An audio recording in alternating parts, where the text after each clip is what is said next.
Of uncertainty, deepening division, and the reckless depletion of our natural world. How do we restore balance? How do we reclaim clarity and moral purpose? Rudra Yaga is a time-tested practice for reawakening the vigor, wisdom, compassion, and determination we need, both individually and collectively, to heal ourselves and heal the planet. It is a gift of the tradition. For millennia, the masters have turned to Rudra Yaga to invoke the forces of inner healing and nourishment, especially when political systems, religious institutions, and commercial forces have failed us. This is one of those times. Pandit Rajmani Tigunait, chairman and spiritual head of the Himalayan Institute, successor to Swami Rama, and author of nearly 20 books, including The Secret of the Yoga Sutra Samadhipada and Vishoka Meditation, is a living master of this vidya. A philosopher, storyteller, visionary, and humanitarian, we are honored to study with him. Here now is Pandit Rajmani Tigunait with his talk, How Rudra Yaga Changed My Life. I love my creative team. You people really know how to enter that part of my heart where I avoid going often. But it's good. It takes me back to that place in my field of memory, which is very precious to me. And the truth is that that's how it should be. See here, I'm sitting here right in front of Havan Kund, next to the shrine, Sri Vidya shrine. Therefore, only thing will come out is something which is so precious and so experiential, so practical, especially pertaining to this topic, how Rudra Yaga changed my life. In this regard, I will share with you that part of my life when, spiritually speaking, I was just like a toddler. It was 1972. Can you believe? 53 years ago, I had joined the University of Allahabad and I had met my master, first master teacher, Swami Sadananda. In those days, I lived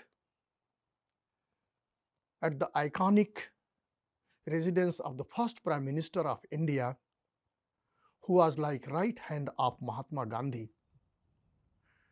That place is known, very, very well known place called Anand Bhavan. Right next to Anand Bhavan, I used to live. Meanwhile, I had met my teacher. In the daytime, I attended university, and in my spare time, I used to spend my time with my teacher, Swami Sadananda, who was a great soul,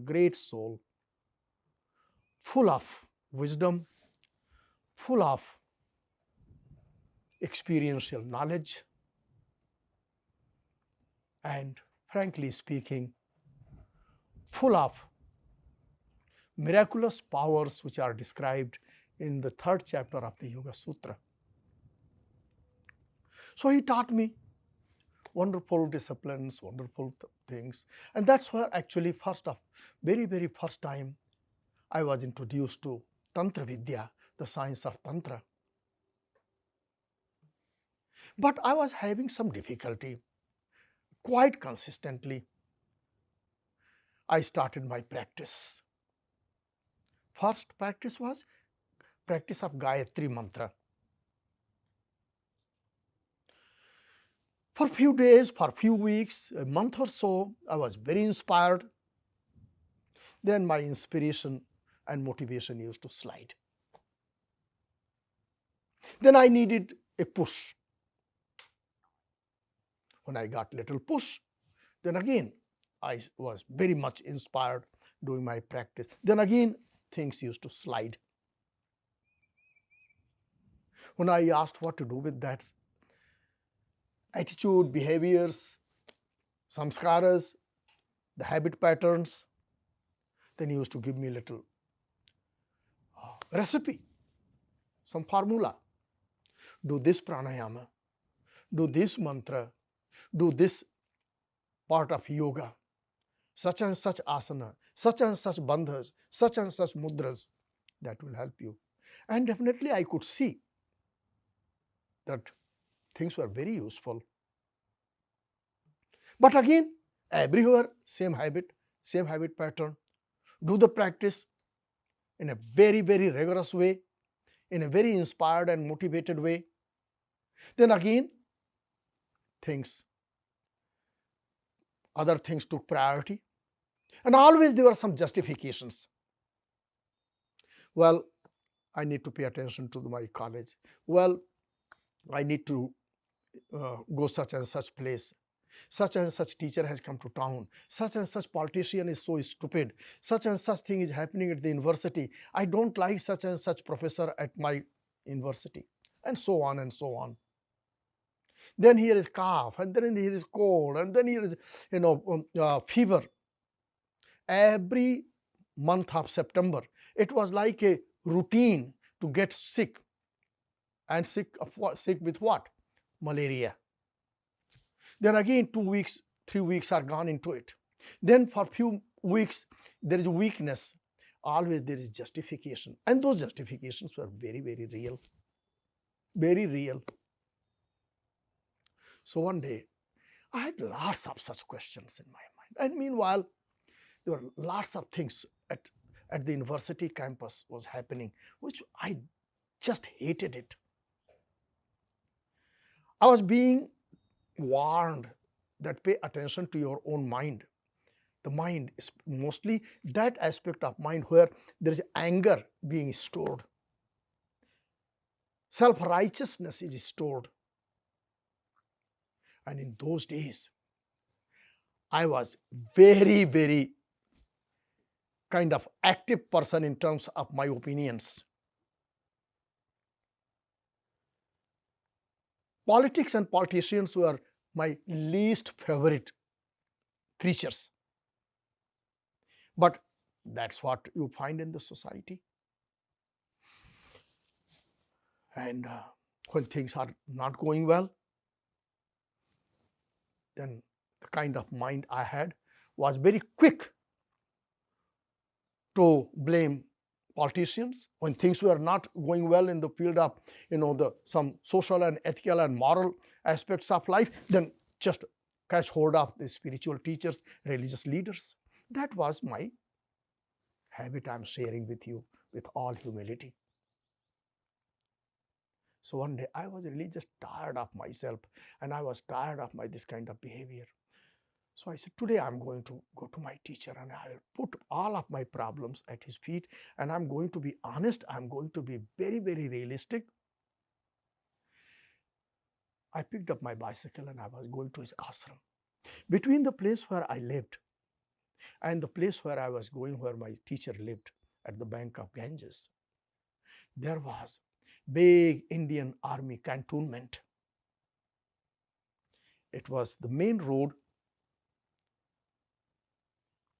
connecting to the bridge that was at the Ganga called Karjan Bridge. On both sides, barracks and barracks and barracks of military compound. And it just so happened there were tens of thousands of what's called that? People of prisoners of war, POW. India and Pakistan had gotten into fight, and tens of thousands of people from Pakistani army were captured and they were stationed there. Really, it's like miles and miles and miles of, and and the prison was made up, the boundary wall of the prison was made up this electric fence, big electric fence. There, those prisoners were there like animals. So people are passing through that area.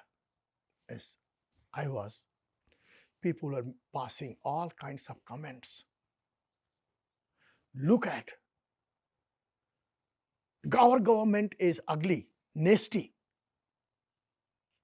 This should be shot dead. Why do we need to spend money on them? Other people were saying, my God, they are young people. They must have family. They must have left their mother and father, wife and children. All kinds of comments were being passed. And through the electric wires, you could see healthy, not healthy, whatever they were, but definitely these young people, clearly sad, worried, fearful, full of anguish.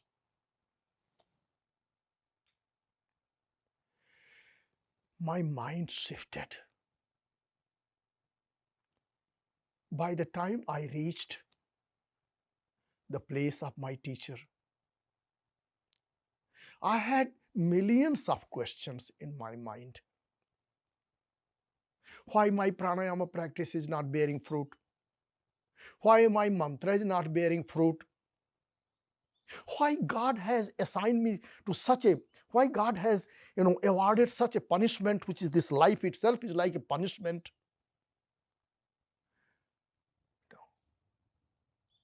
Scriptures say that if you do this practice, such and such things should happen. Nothing is happening. At the university, there was so much was going on, which you not be even able to comprehend.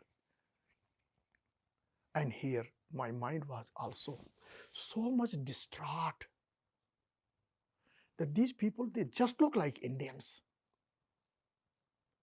What difference it makes? What did we gain by going to war? What do we achieve by holding on to the endless sense of animosity? What do we achieve by hurting, harming, and killing each other?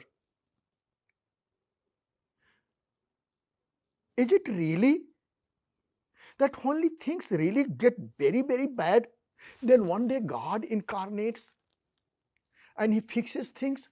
Has there any incarnation in the human history really was able to fix the human problems without bloodshed? Buddha is the only soul where we do not hear that he led any such movement that was associated with bloodshed. Otherwise, look at the life of anybody. Rama, Krishna, many other incarnations. Here comes the Divine Mother. Whole scriptures are full of how she is leading all kinds of battles, killing this, killing that. Look at, during the time of Mahatma Gandhi, during the time of who is right and who is wrong. Is Churchill right? Mahatma Gandhi wrong? Mahatma Gandhi right? Churchill is wrong, or Mussolini is wrong? Who is right and who is wrong? Really, it's let the philosophers decide it. The end result of any of such things is pain and sorrow and destruction. And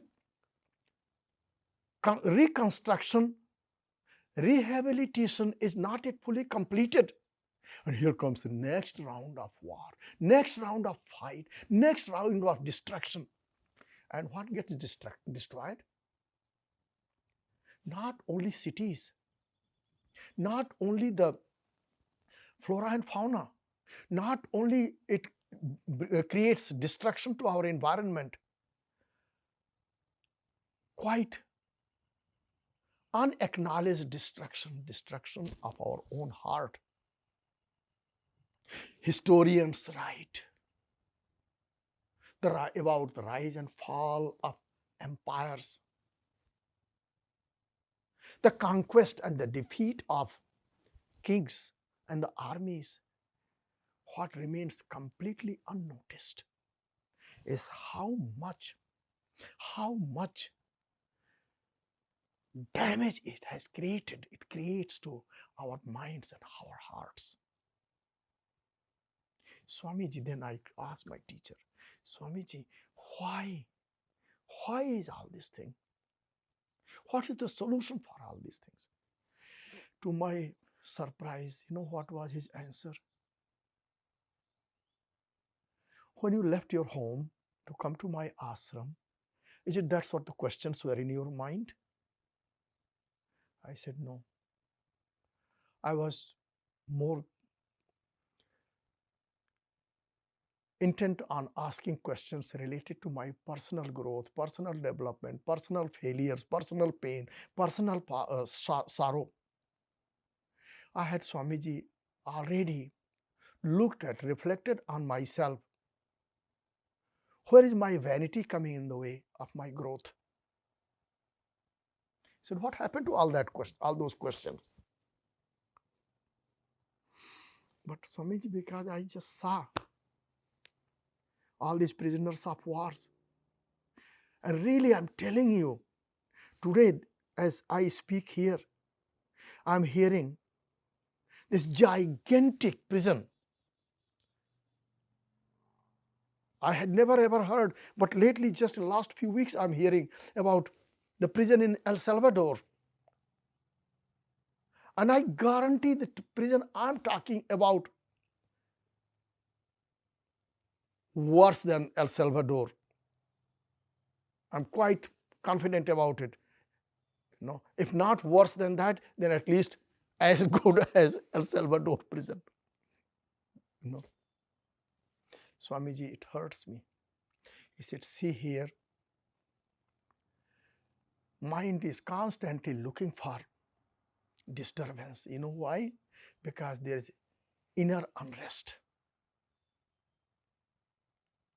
That inner unrest is creating all that turmoil. Some of the turmoils come forward and affect our minds and hearts as anger, fear, hatred, jealousy, greed. And during those turmoils, we hold our parents responsible for that. We hold our childhood responsible for that.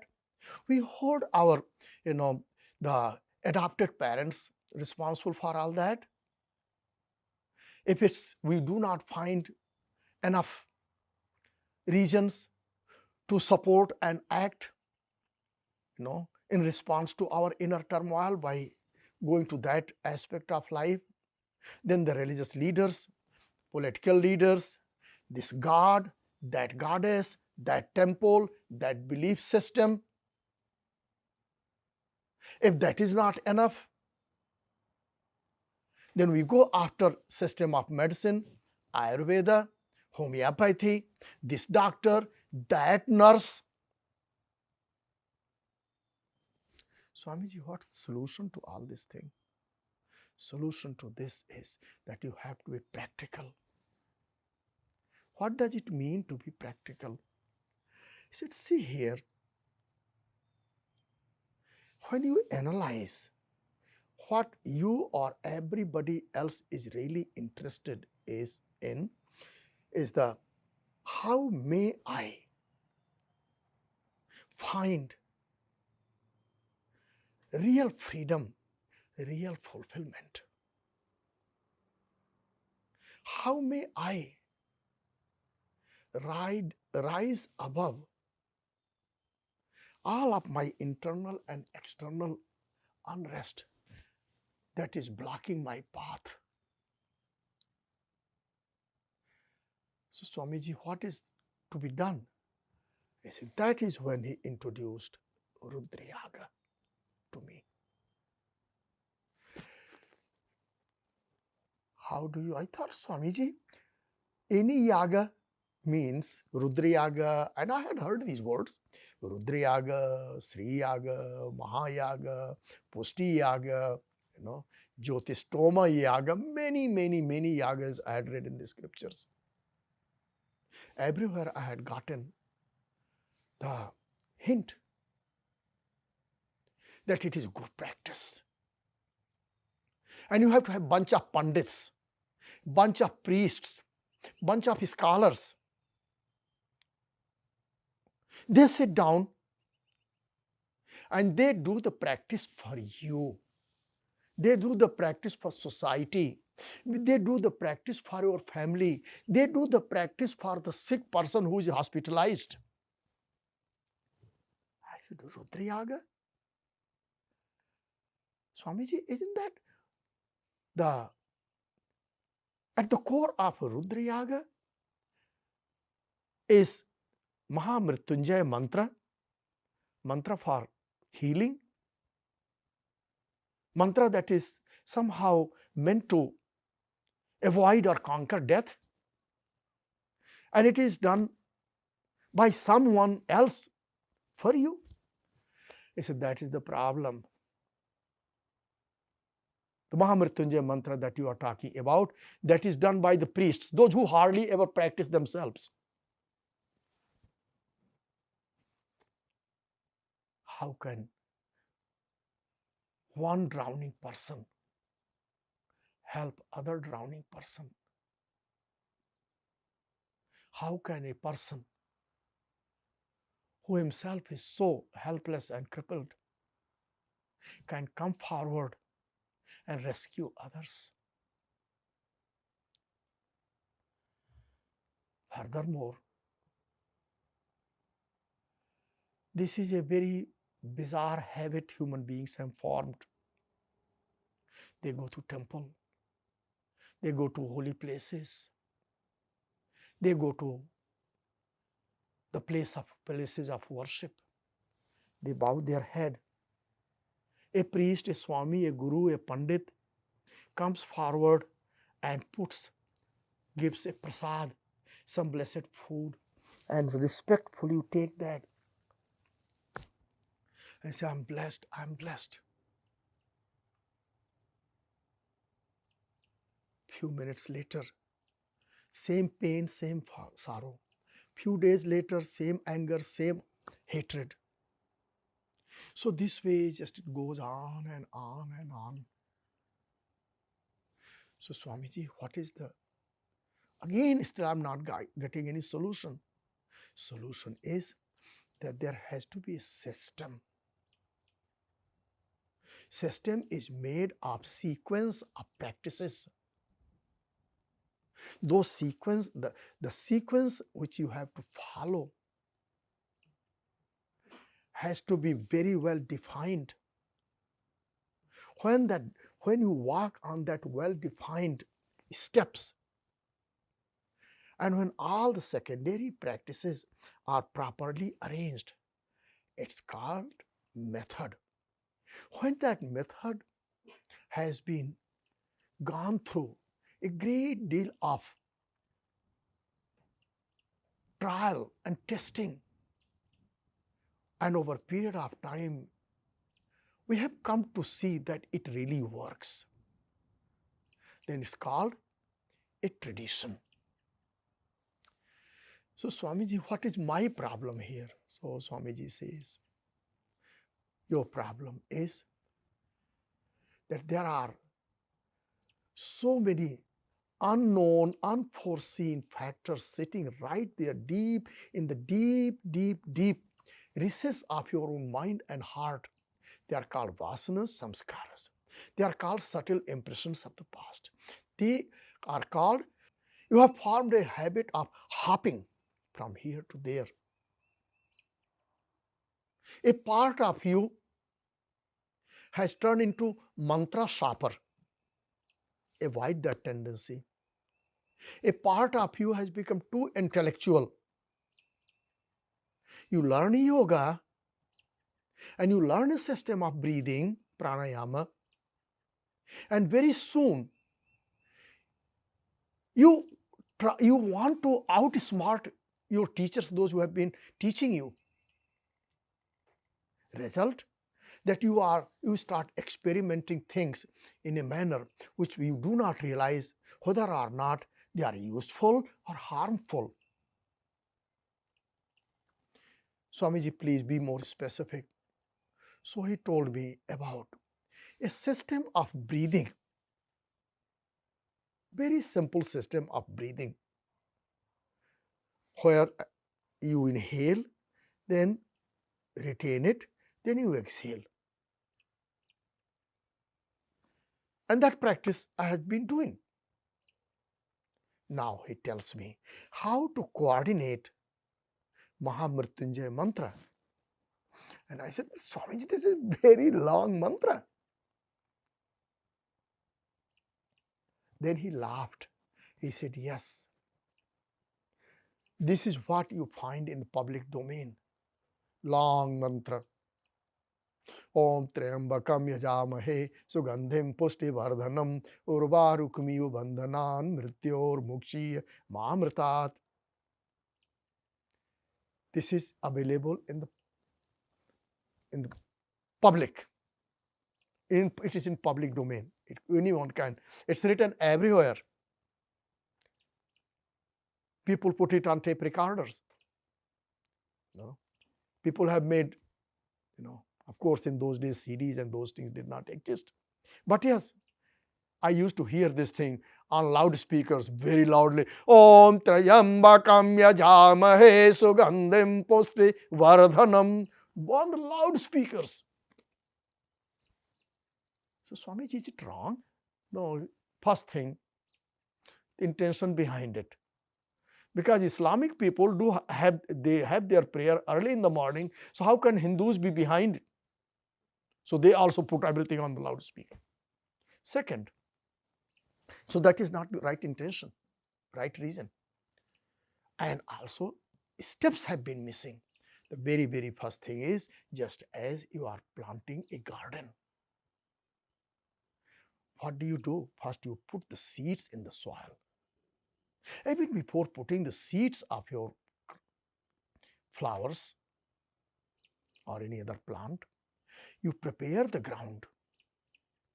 You till the ground, remove the weeds, put the fertilizer, put the compost, make sure that there is enough moisture, not too much water, not too dry, and also make sure that you are planting the right plant, you have the right seed, healthy seed, and you are planting that seed, sowing that seed at the right time in right manner.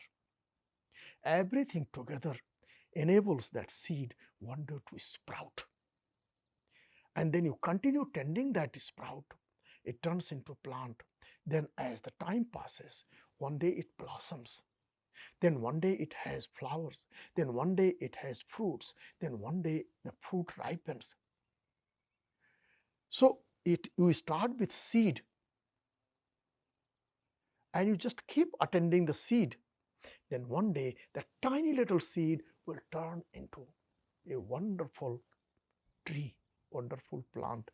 That when it has grown into a wonderful plant, that is what this big mantra, Om Triambakam Yajamahe, comes in. Before that, it's seed. That's why the another mantra, Mahamrityunjay mantra, is called seed mantra. You plant from there. Not all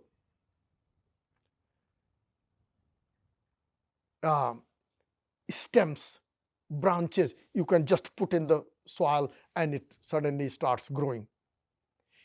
Even for that, there is a proper way of cutting a tiny branch.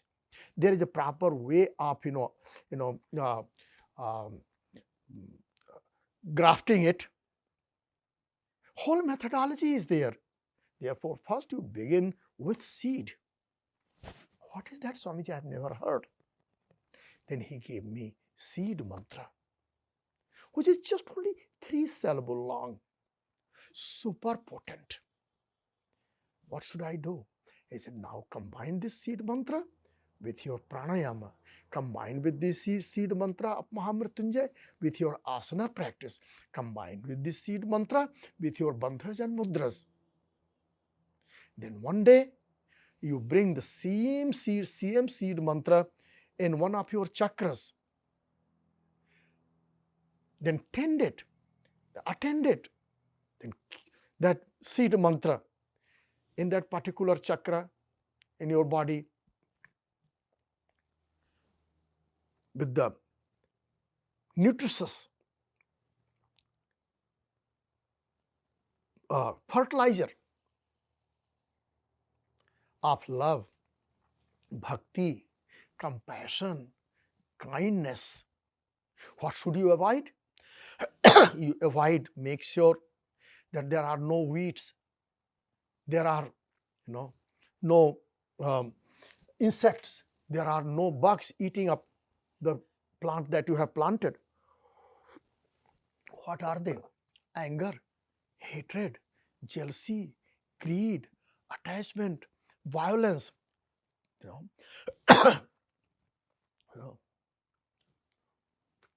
That is how you grow. So Swamiji, by this time, I have really become a big mantra shopper. And I have also learned so many different kinds of pranayama, so many different kinds of asanas and bandhas. What should I do with all them? And that is when he systematized. Start from here. Simple classical asanas. And exactly at this point in your asana, that's when you introduce the seed mantra of Mahamrityunjaya. Exactly here during your pranayama practice, this is where you bring just awareness of that mantra. This will transform. This is called Rudra Yaga at a very personal level.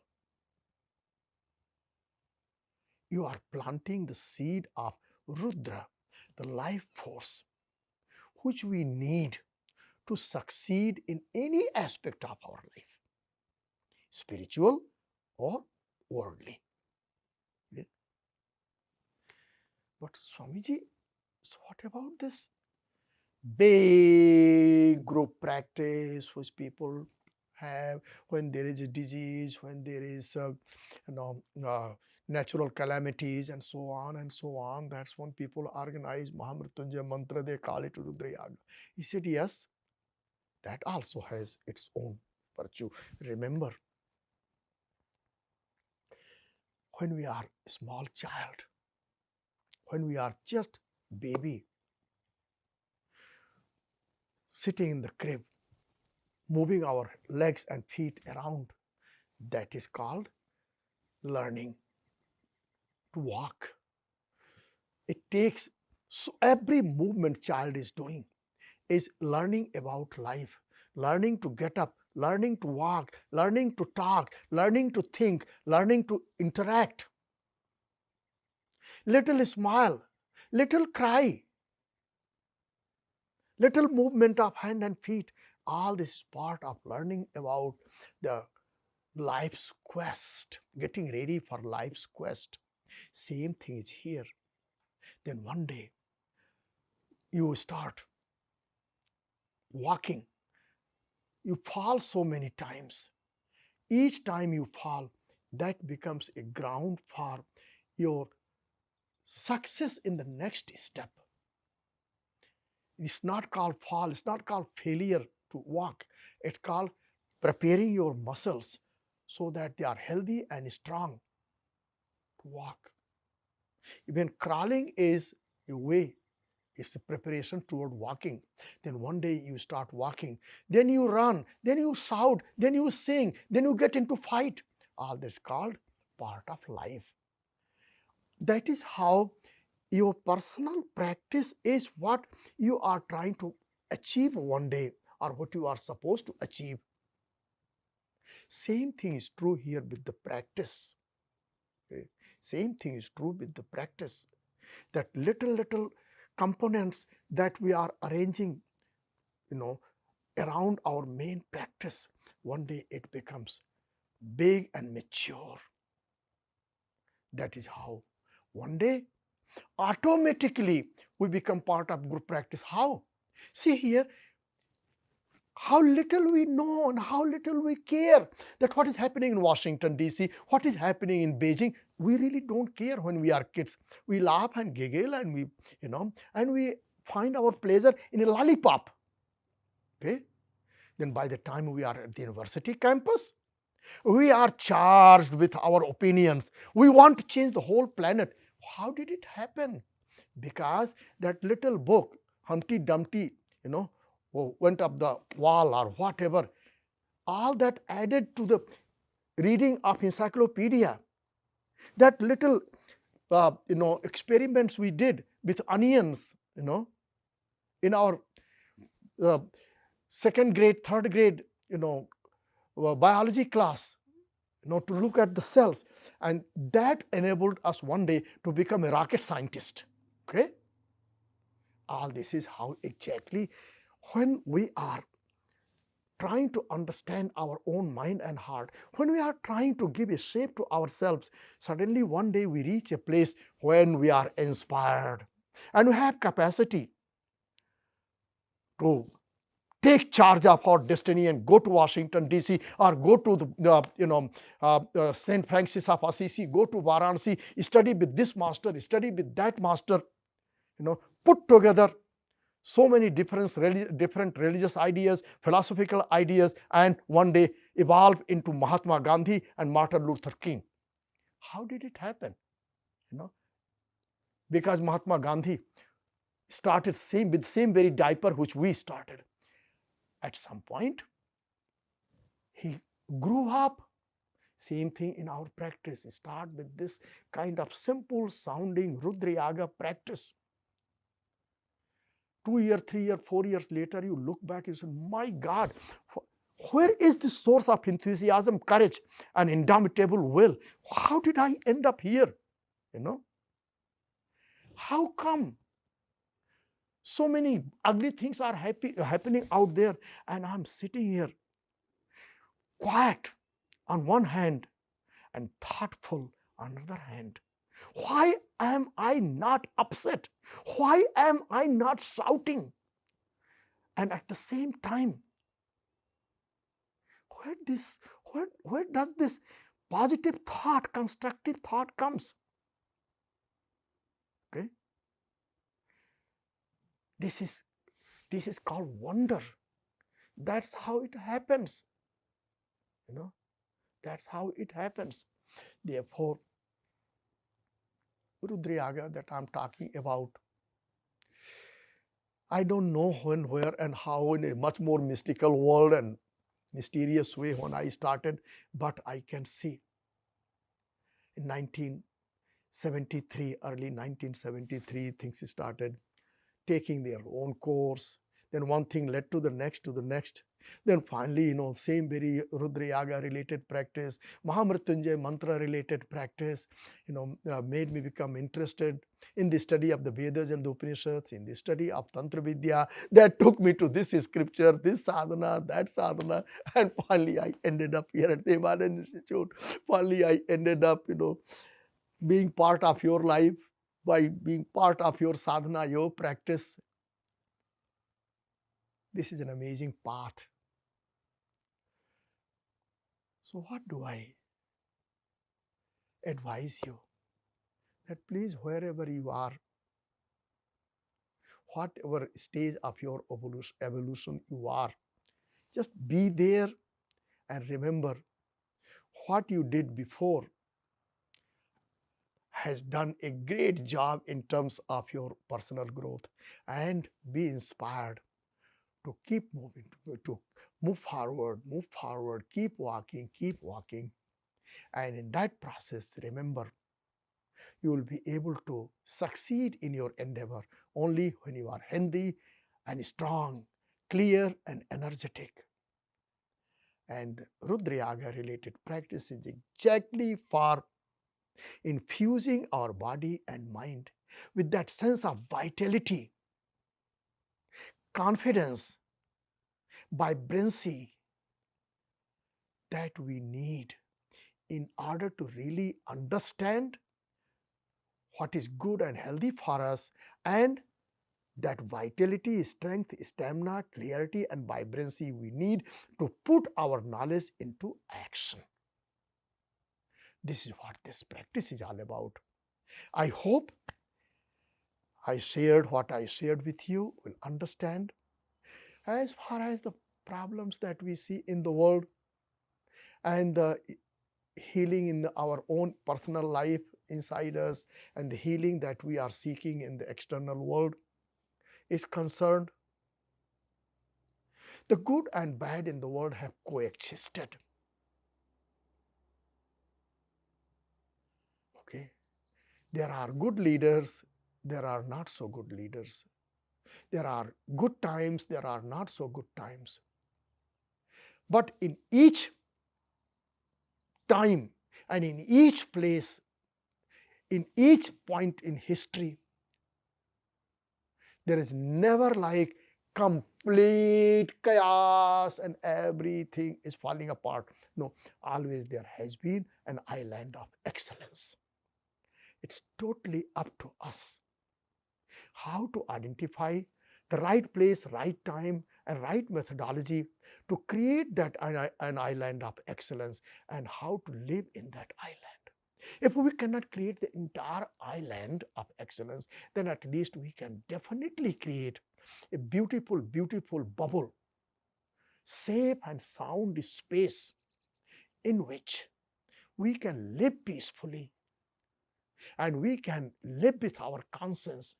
We can comply with our conscience and we can do the right thing.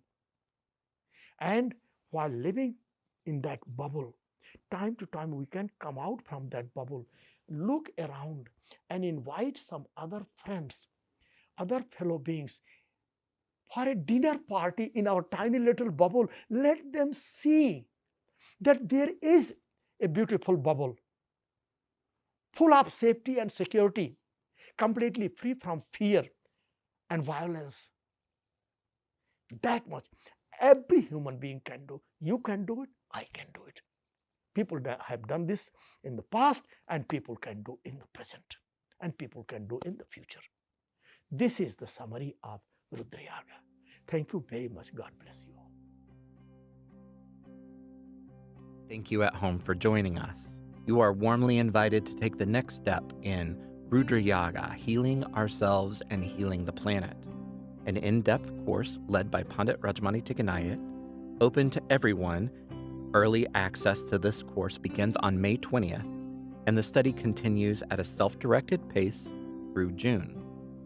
In this study track, Panditji will guide you through the theory and foundational practices of Rudra Yaga, especially the use of mantra as a tool for transforming both personal and collective consciousness. Then in July, we transition from study to practice with a capstone retreat taking place July 10th through 13th, either in person at the Himalayan Institute or live online.